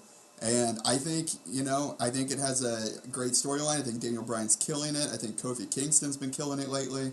And I would love to see a big title switch here. But my concern is that I feel like all of the main events are big title switches. And so I wonder, are they going to switch all, are they going to do all these title wins in a row? Because then that just I don't know that the overshadows stories it all. work right, though, if they don't have the hero, triumphing. I think they built a lot of very similar stories this year. Yeah, that's what we call an infinity war. It's when all the bad guys win. And they'll band together. I do love this setup, too, because they've done it in the past where you have The Rock as the people's champ, and then now The Rock is the corporate champ, and it's like you bring him over from being Robin Hood to working for the man, right? And Hollywood Hulk Hogan. yeah, Hollywood Hulk Hogan, then, well, he was NWO, but yeah, that kind of thing where you take a beloved character and you turn him heel, and sometimes it works or it feels forced, that's the two outcomes you can have. And this one feels like it's working because everyone has such a strong emotional connection to Daniel Bryan, just like they did with The Rock, that when he does flip sides, you feel a certain way about it. And then now Kofi, everyone wants him to get his due. And He deserves his New Day, he was very fun, and he always has his Royal Rumble moment. People are familiar with him, and even if you haven't watched all of his matches, people just kind of like him because he's been around. Dude, they've liked him since he was a Jamaican high flyer, and he Yeah. was just Kofi Kingston. He's from let alone Kingston, the fact man. let alone the fact that he's a pink and blue tie-dyed guy with twin tails, talking about unicorns and the power of pancakes. I mean, I love the motherfucker. Talk about, to quote Stone Cold Steve Austin real quick, turning chicken shit into chicken salad, as he would say. What the that's New good. Day did with their fucking bullshit preachy gimmick to turn that into something so over, good job on them.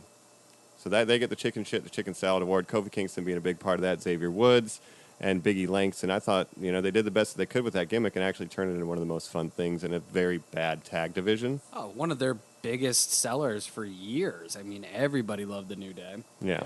And Paige did when they tag teamed her. Oh, geez. That was No, not it. no, That's a hot come take, on, Dougie. No. Anyway. So this is another contender for match of the night. Two absolute animals, mechanics. They could do it all. And I'm excited to watch the match. Kofi's fun to watch, man. His kicks, it's the battle of kicks to me. That's true. And those kicks were stolen from Kenta from Noah in Japan. But anyway. But like Andy's saying, it's so cool that the guy that people are rallying behind. I mean, I saw posters that were like devil vegan. Daniel Bryan, a guy who's like, no, conserve, we have to recycle, we have to conserve. I'm going to be very militant about it. Yeah. Just the interesting great. storylines and characters that can come Which together. is like that had to have come at some point. People were watching Total Divas and they were like, "Oh, he's kind of a maniac." And then they were like, "Okay, we're gonna use this. We're gonna use the insight we got from Total Divas and bring it in." God, what a good guy you are. Yeah, I think there's a really interesting dynamic to this whole thing, though, because that's not, part of the story. Because, who is more consumerist than the New Day? Than the people who have, Right. a different product every week. Yeah, the guys who tossing invented a pancakes. cereal. Yeah, and, Daniel Bryan, and I think it's really interesting, Daniel Bryan's character, I know he's wanted to do this for a really long time, where he's, the evil vegan, the guy, but he's a bad guy because he's an asshole. That's his thing. He's on, as far as, what he's saying, he's not really saying a lot of, his viewpoints, I guess. I agree with more of them than I disagree with. when it comes to like not destroying the earth and whatnot, but he like approaches it in a way where he's unlikable. Whereas, you know, Yeah, it's like, I don't even own a TV kind of guy. Yeah. And you're an idiot for owning a TV, He's right? rolling his eyes at you. But yeah, meanwhile, he can't really attack the consumerist angle because of the New Day background, right? So there's no moral difference. It's just he's kind of an asshole about recycling, so to speak. yeah. I love it. But I think it's going to be a fun match. I love both these guys. And that's another great WrestleMania moment we didn't mention is when he beat Batista and Randy Orton 2v1 and then Triple H. How awesome is that? The yes movement, that's probably like, that's the Rudy with a victory of pro wrestling.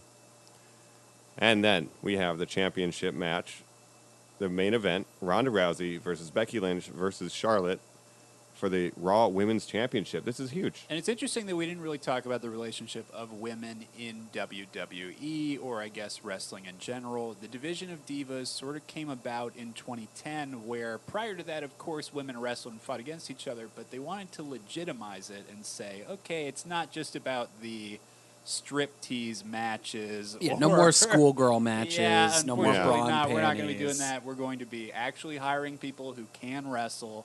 And when you were talking about like what match are you most excited for at WrestleMania earlier, I've been following the Becky Lynch the man movement so closely. She's so cool. Joe, you latched on like to her very early as a diva and said, no, I like the cute Irish girl who can kick ass. The And last she kicker, always come has. on, Yeah, the yeah. last kicker, and she's always been the last kicker. So to see her go up against what you would call a legitimate professional, Ronda Rousey, She it's a could very beat us cool all match. up at the same time. Yeah.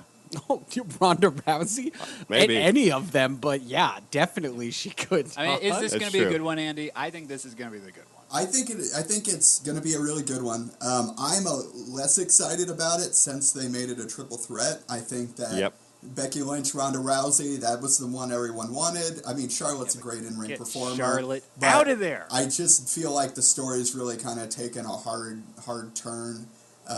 So I'm less interested in it, but I'm sure it's going to be great. Like three great in-ring performers. I mean, Ronda Rousey is phenomenal in the ring.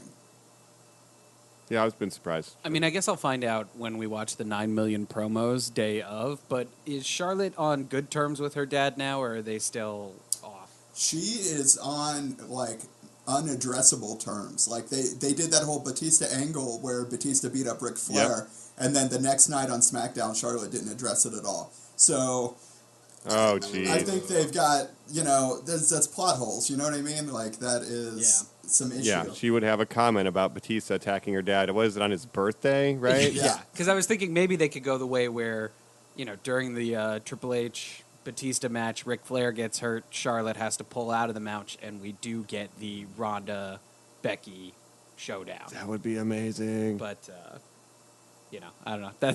we're That's just me writing armchair the plot booking, over yeah. here, yeah. But it is tricky, and anytime you have a triple threat match for a championship, it's hard to tell a dynamic story because you have three people in the ring, so someone's got to get knocked out for a little bit. Three's a crowd, man. Yeah, so hopefully they can make it work, and it has worked in the past. There's been triple threats with Chris Benoit and Shawn Michaels and stuff, Chris Jericho. Anyway, it's worked, and hopefully they can make it work. But it's the first WrestleMania main evented by the women's division. That's huge. But it totally We're makes no sense. longer the divas. Yes. Oh, Which, yes, thank God. totally not, because they are actual legitimate. Went from being like a gimmick, right, and then you have people like Lita and Trish Stratus really doing the physical wrestling, and then that becomes a divas division. And But the whole year has sold this match so well, between Ronda breaking Becky's nose, to the social media work that Becky has put into the man. teasing and taunting and creating the persona of the man.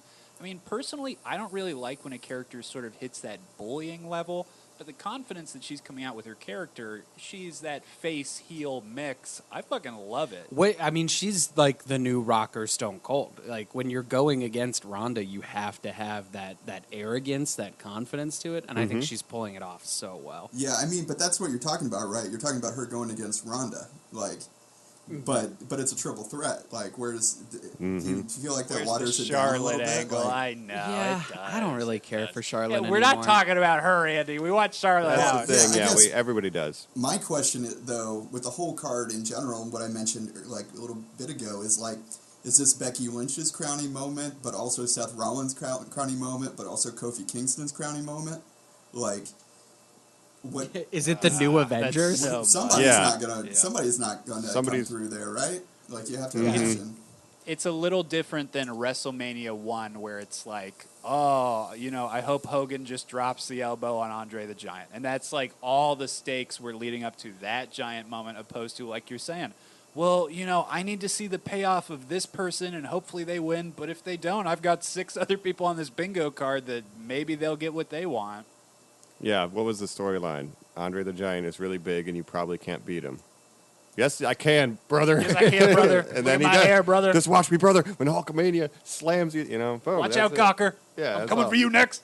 Even just little stuff like when, Macho Man grabbed the ring bell to drop it on Ricky Steamboat. That's a dirty move. Like, that was a huge deal. Like, what are you doing right now? It's Remember like, when your gimmick could just be that your name was Jake the Snake Roberts and you had a snake? Yeah, that was it. he didn't even like snakes. Oh, is that the big twist of his story? There's actually a really fucked up twist. The Nasty Boys, they're a really shitty tag team. They allegedly poured hot coffee on the snake when it was in the bag just to be dicks. Like, they were just... Yeah, there's Like, actually. to talk about... Oh, go ahead. Sorry. No, it's like ribbing on the road, like pranking each other, but there were some guys that were just asshole dudes, and terrible. some people, like, would fuck with the snake. It's not cool. Yeah, and the snake is actually like a big problem. I was listening to Jake the Snake recently, and he was talking about how the snake did not last very long, like on the road, and so they kept having to get new snakes, and it started where they were just getting a new snake every 2 weeks, and it was just a whole thing. It's Yeah. a relationship that you're supposed to have in the ring, and it's like a snake you got yesterday, so it's like nervous. so and sad. Well, you're there's like one okay, where it's okay. biting the Macho Man's bicep, and it's like, Oh my what the God. fuck is this? But or Stone Cold's, but the inverse of what we're kind of bring us back to the women's championship match is then on the other side we have Asuka, who's incredibly talented, who's the SmackDown Women's Champion, and she's having just like a throwaway match with Lana. Yeah, and she's not even really getting featured. Right, so they can do both an excellent job and a terrible job at the same time. And I think that's what you get with the WWE. You just kind of end up in the middle somewhere. Like, you get a little bit of cruiserweight, you get a little bit of technical, you get a little bit of drama and a little bit of celebrity. You're kind of there, but no one's fully happy. Halfway happy. Everyone's kind of But compromising. that is the Super Bowl effect. The people who watch the Super Bowl for the commercials are never happy. They always say at the end, all the commercials didn't live up to this. Well, I watch it for the game. Well, the game was a tie, and it sucked, and, this put out at the end. It's the same effect of trying to build something up to the end of a year, and that climax is just so small and weak. And there's just so many moving parts that it would be very difficult to completely knock it all out of the park. And I can't think of one WrestleMania that I've watched where I thought every single match is stellar, etc. So it's too much to ask of anything, but And Flow Rider's not even going to be there, so. true. Or MGK.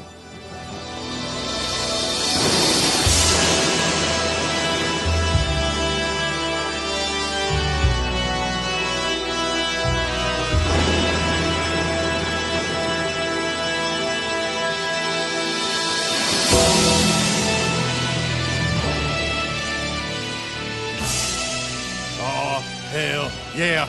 We're out here talking pro wrestling, wrapping it up, because Stone Cold said so. What? What? What? What? I always hated when people did that. I hate How anything where the audience have disrespectful. to interact. I'll give my last two while we're talking wrapping ups of just things I hate with audience interactions of WWE or wrestling. I hate whenever the audience starts talking or chanting to take over the ring. And I understand that there's a long history of that to actually support and go When they're being with the character. disruptive, yeah. Yeah, it slows it down and it sucks. And then the other thing I hate is whenever it cuts to the audience of like a tearful little boy who is like dripping in like gear of the wrestler he is there to support. Like if it's like he cuts to a John Cena kid in a John Cena hat, shirt, he's 3 years old. Somehow he's standing by himself and saluting and crying. I'm always like, Jesus Christ, get that shot out of there. I don't His need dad's to a see veteran. that. Yeah, exactly. It's like, oh my God. Yeah, I mean, they got to make the propaganda somehow. Yeah. The kids love it, but, Yeah, I mean, any complaints while we're just talking about it? Anything that you don't like about how WWE is presenting their package, guys? I've heard you guys say that the shaky cam and the cinematography of how they follow matches now is terrible. yeah. Yeah, it can be very frustrating to watch in that regard. To me, I'm a big believer that less is more, and they've said in their business conference calls that they judge the success of the WWE network based on how many hours of content are consumed, which is why we end up with like what's going to be potentially like a 7-hour WrestleMania show. And So much. you know, God.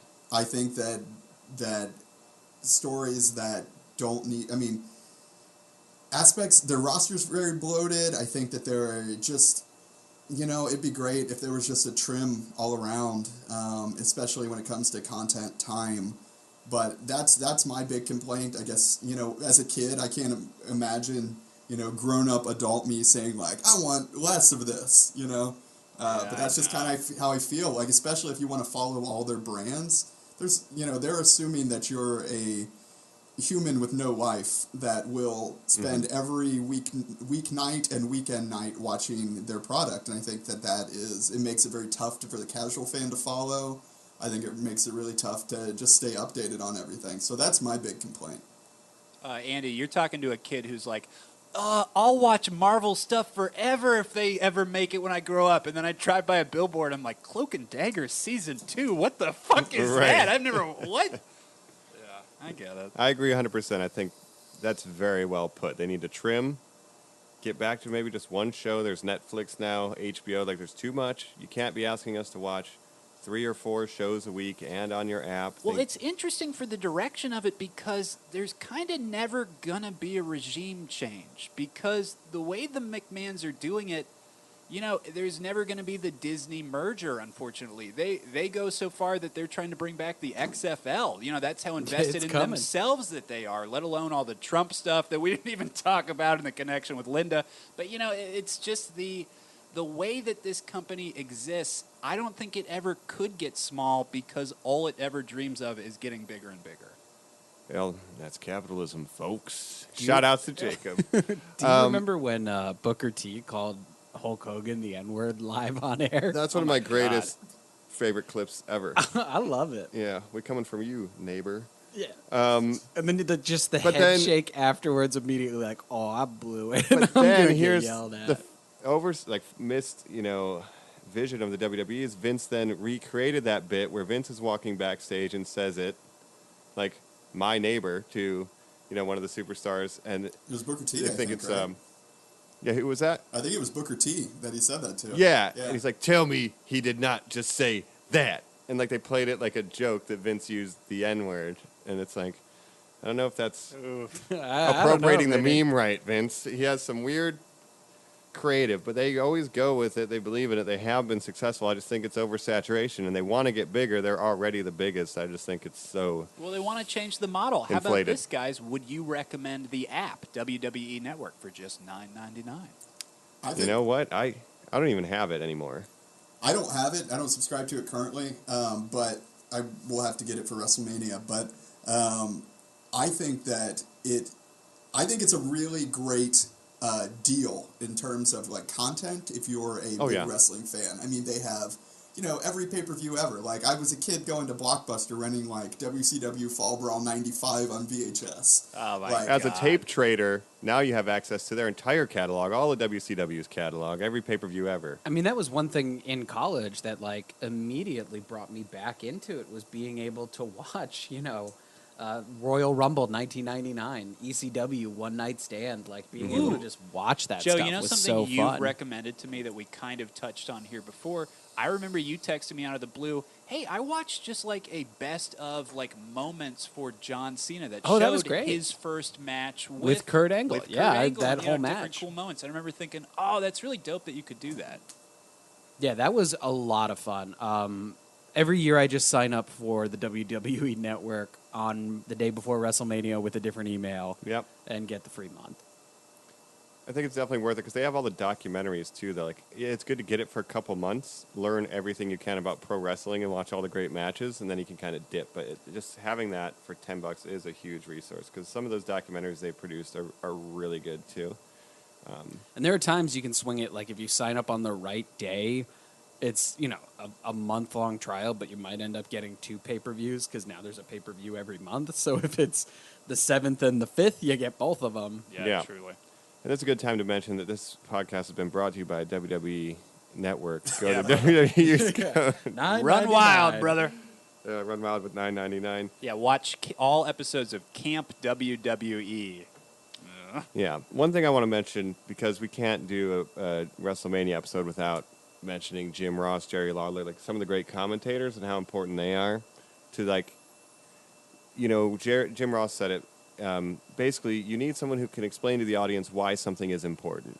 And that's how you get drama. Like, oh, you see, he's attacking his knee because last week he fell down the stairs, and that's his weak point. And, like, now I have a connection to the psyche of the characters, right? And now we're, like, losing that. And that's what I think also hurts the product when they don't treat it as sport-like. They're always telling you, be sure to go on Twitter. Remember last week, they're talking about things that were happening on other shows that are not relevant to the action we're seeing in the ring. So it's like watching a TV show and reading a book. Like, there's no connection between them, and I think that's a really big problem they have with their presentation that just really irks me, because New Japan and, like, Lucha Libre promotions and indies, like, they treat it like a sport, and they call the plays as they're happening, and everything is relevant to what's happening in the ring, and I just prefer that, and I think it creates a disconnect with the stories they're telling. Is anybody doing special color commentary this year? Is it Booker T? Do we know? He just does pre-show stuff. I don't even know who they have at the table these I couldn't days. recognize the guys at Fastlane at all. I was like, wow, Cole's not even there It was Michael anymore. Cole and JBL No. for a while. No, they're not even there anymore. Yeah, they're there. Cole's there. Oh, were they really? Cole's, Oh, they Raw just weren't calling commentator. Fastlane? They switched between okay. SmackDown and Raw. But, Gotcha. yeah, I mean, Corey Graves, he's decent sometimes. I like Corey. He's another guy who I used to see at Ring of Honor shows in, like, 2001. Sterling James Keenan. But he does a good job. And Tom Phillips on SmackDown does a good job, I think, but it is all very heavily micromanaged now. And I think Mike's totally right on the money. I think that they don't have the freedom to really tell the stories in the way that they need to be told. I mean, it'll never be as good as The King and JR. No, and they've reportedly AEW has put down like $1 million a year for Jim Ross to come to All Elite Wrestling, which is Kenny Omega, Chris He's Jericho, not out there Cody anymore. Rhodes. So they're going to get the best color guy or the best play-by-play guy in the business. That's what they need. Yeah, and I hope that works out. I hope that I hope that Jim Ross is motivated, and I'm not a big fan of his New Japan commentary. Yeah. But I hope he's healthy. yeah, and I hope that, a product, an American product, where he can invest in the characters and the story, that he can get back to classic Jim Ross, because I'm a big fan of his work.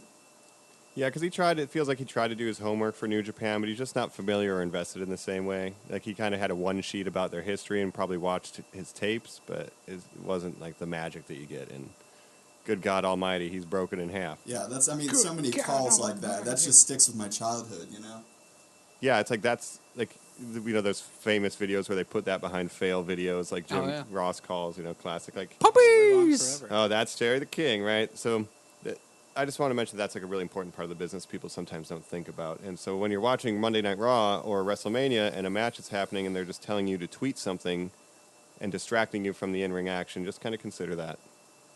Yeah. I love wrestling, guys. I really, really do. And Hey, talking about it and, watching the pay-per-view that I did for this one, I'm going to get back. I texted some friends and said, let's get together for a party for WrestleMania. So normies listening, if you fell off too, get excited. Now's a good time to jump back in. yeah, absolutely. And also, wrestling video games. Really quick. They're great. They're fun. Yeah, There's so many of them. Touched at the top, but truly it brought all of us together just to be able to sit down and create little backstories of let's create characters. Let's, create our look. My guy's name was Kid Nitro. He was a high flyer. I don't know how many times drunk I said, Kid Nitro wouldn't say that. Kid Nitro would do this. And just, create a little background. Yeah, real quick. So great. Yeah, what's your best creator wrestler, in your history, Andy? Or your favorite? It's tough to say. As far as like fun, Coal Miner crazy, Ben? Yeah, Coal Miner Ben for definitely the lost brother, the coal mining brother of Coal Miner Ken, who was Cole's, friend of the podcast, An Cole's. intense communist. Just a big sweaty man running around with Kid Nitro. It was good times. I had a caveman character at one point, but Joe's probably had the most interesting because he has The most consistent. Well, maintained the same character over. Well, okay, we got WWE 14. Well, no, we got to play 2K17 now. Well, hold on, I got to remake Ace. Okay, so Ace has been through every iteration. Ace is a time-traveling demon hunter who has, like there's multiple costumes. Like one when he's a young man. Yeah. Well, why does this one not have a beard? It's just a different point in time. Joe Always like long gray hair, sometimes in a ponytail, sometimes like in like Master a of bun. karate. Yeah, master of karate. No shoes, like cut off khakis, no shirt, lots of scars, an eye patch occasionally. Yeah, sometimes like a black punk rock vest. Yeah. Occasionally if he's teaming up with the right people. Nice. Mike, did you ever do anything like that? I would just, I was really into ninjas, so I would just make ninjas that did a lot of luchador moves and stuff. And it's just, I guess he just showed up and decided everybody was dishonoring him and then he was going to take that belt. I don't know. I would just slide the sliders to maximum setting and make a green guy and call him the Incredible Hulk. But I spent more time creating wrestlers than playing the games, I swear to God. It's Oh, like yeah. move sets, the taunts. Yeah, so even the if you don't like hometown. wrestling, if you just like games where people beat each other up, check these out. They're a perfect way to just sit down and do that. I mean, and we had specific rules. Like when you play a Hell in a Cell match, you have to break both the panels. Hold on, you before can't pin me anyone yet. can pin. Those panels aren't broken, bro. Yeah, there's a lot of it's a people that got stipulation, very both upset panels. about pins happening before the Yeah. panels were broken. I most certainly have seen one of my grown-up friends stand up, throw a controller, and say bullshit as they stormed out. If games don't have a chance of ruining friendships, they're not competitive enough. No, Yeah. truly. It's like playing a D&D campaign where you need a day to just create characters before you can actually play. Sometimes it feels like that. But once you get into it, you just, all right, we're only going to use sledgehammers and barbed wire bats. Let's go. All right, well, Andy, thank you so much for joining us here in the ring. Anything you want to plug? You're a fantastic director, cinematographer, photographer, an Emmy winner. Tell us your Twitter. Tell us your website. I do not have a Twitter. Thank God. That's easy. I don't need to put that in the notes. No, I don't have a Instagram, splashintothestreet.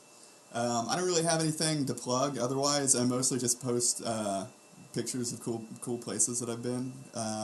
But yeah, it's been great talking to you guys, catching up with some friends over some wrestling. That's what WrestleMania season's all about, right? Absolutely. And hopefully the audio gets here and we don't have to just put a bunch of Stone Cold Steve Austin whats every time we ask you a question to Hey, cover so it. what did you think, Andy? When I was in the ring and I beat him. Hey, ooh, interesting. I just don't give a damn. Okay, well, moving on.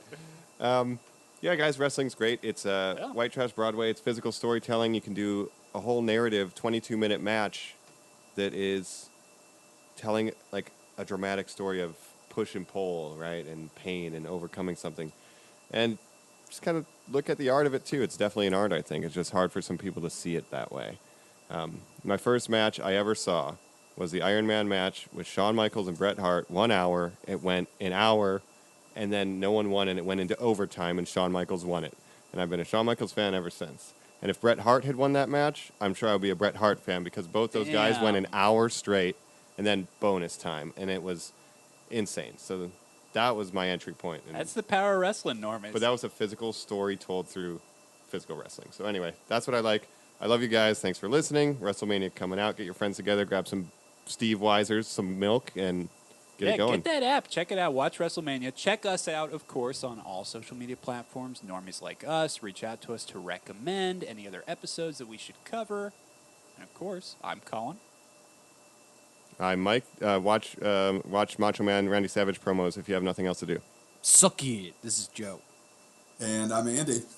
For D-Generation X, thank you, Normies. Thank you, Normies. No chance. That's what what you you got.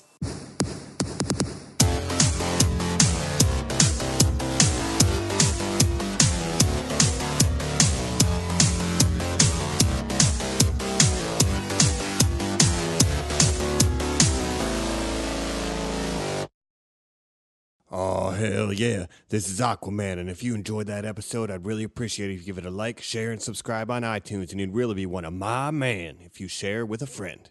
We'll be seeing you around. Around. Around. Around. Around. Around. Around. Around. Around.